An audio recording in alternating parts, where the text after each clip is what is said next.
Hello, it's Jimmy here at O'Reilly's, and I have here a Range Rover Evoque. Now this is one of the older models, so it's a 2.2 Euro 5, so it's not a Euro 6 version, which means it's a lot better vehicle in my opinion. Better engine, less issues. This is the first one of these I've seen in a long time in comparison to the 2 litre Euro 6 versions.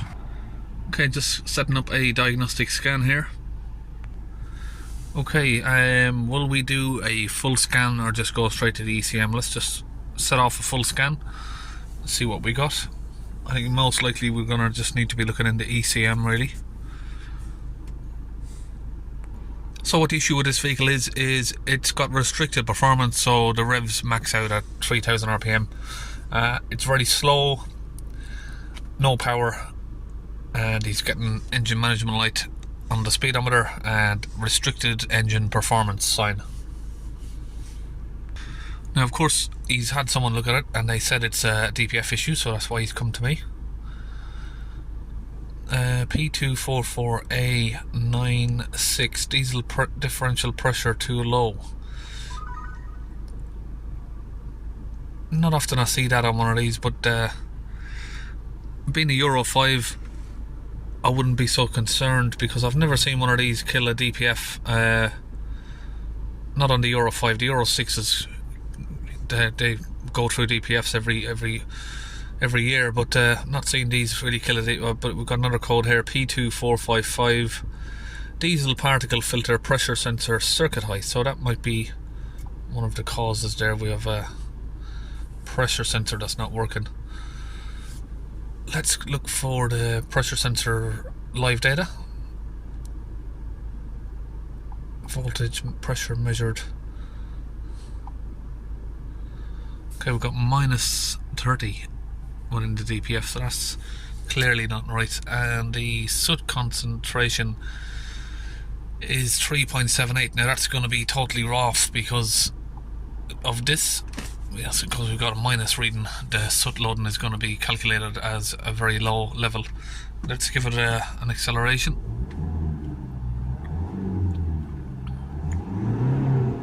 Okay, so that's not moving. We've got a little bit of movement from these numbers, but the pressure sensor itself is not moving. So, yeah, we're going to need to look at the pressure sensor itself. Okay, just under the vehicle we have the DPF right here. You can see the tubes are going up there somewhere. A little bit of a drip there, that's just from the AC. We're going to need to see where these tubes are heading to.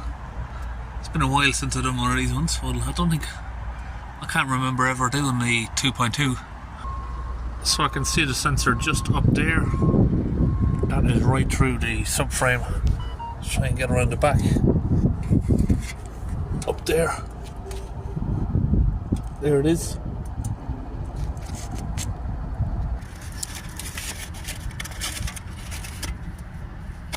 So it looks like we have a little bolt there holding it on, and then 2 tubes. So first here we can test the plug. Just got a plug disconnected here from the sensor, and we should have in one pin around about 3 volts there, because there's no resistance on it. And the middle one is going to be an earth, and the third one over is going to be a live feed, which is 5 volt.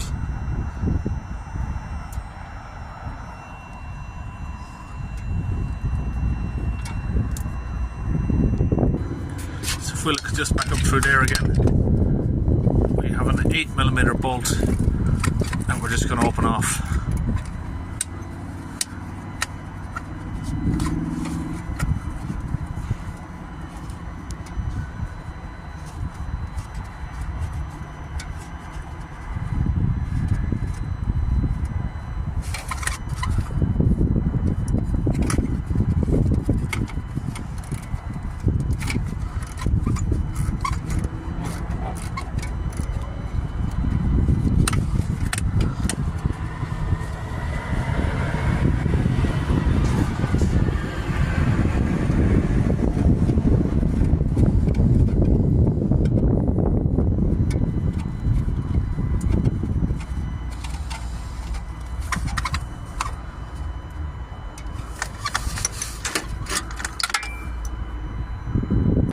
Okay, so I've got the old sensor off.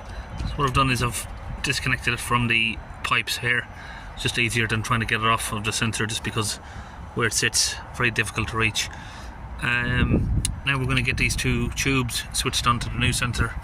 It's not a genuine sensor. Unfortunately, that's all we could get hold of today. I mean, if you can get a genuine one, it would be better, but you just got to work with whatever you can get hold of, really. Okay, that's the new pipes switched over there. Okay, now the sensor's all back on, fitted to the car. We're going to come back inside, clear the fault codes.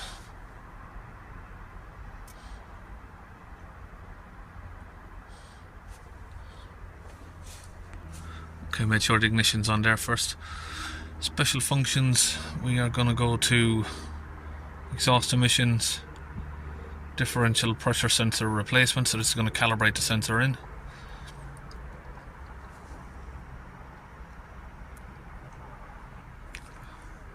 And that's complete. Okay, back in the vehicle, engine running. We have 220.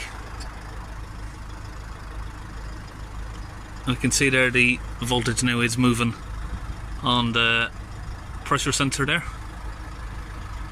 and a pressure of 210, 220.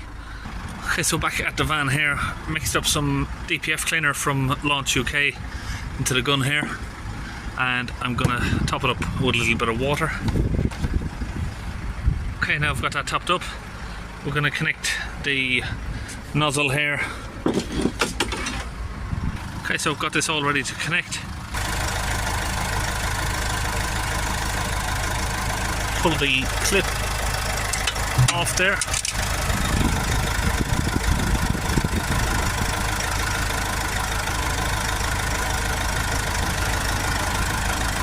And we get this hose disconnected. So now I'm going to get this nozzle and attach it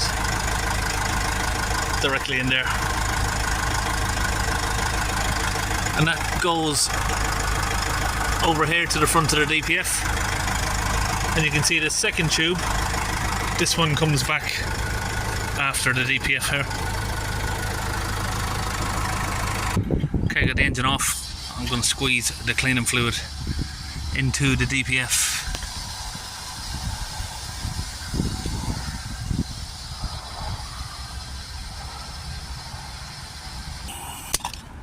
Disconnect that. Now we've got all of the pipes reconnected on the vehicle here. Back inside the vehicle, we're going to start it up. We'll let it run, and we'll just watch this pressure. Keep an eye on it until it comes down.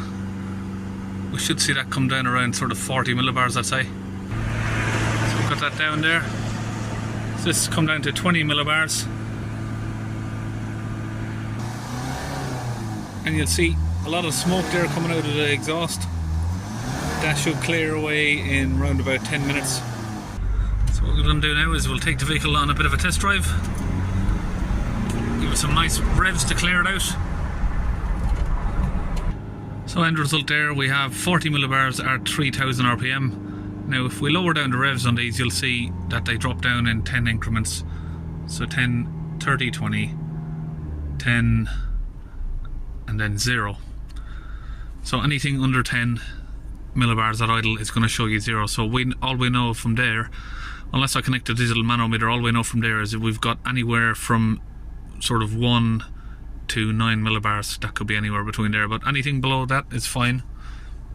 Now again, like I said, this is the 2.2 vehicle, so on the 2 litre, if you've got pressure that dropped down as low as that to 20 millibars at the beginning there of the clean, I would be concerned because your DPS probably damaged.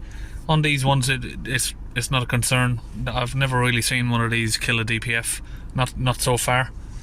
And a little bit of advice unrelated to the repair here, what I would say is if someone was looking to buy one of these Range Rover Evoques, I would go for this model. Now it's a shame it's a little bit older. I think they stopped doing these around about 2014 to 2015, and then the Euro 6 came in.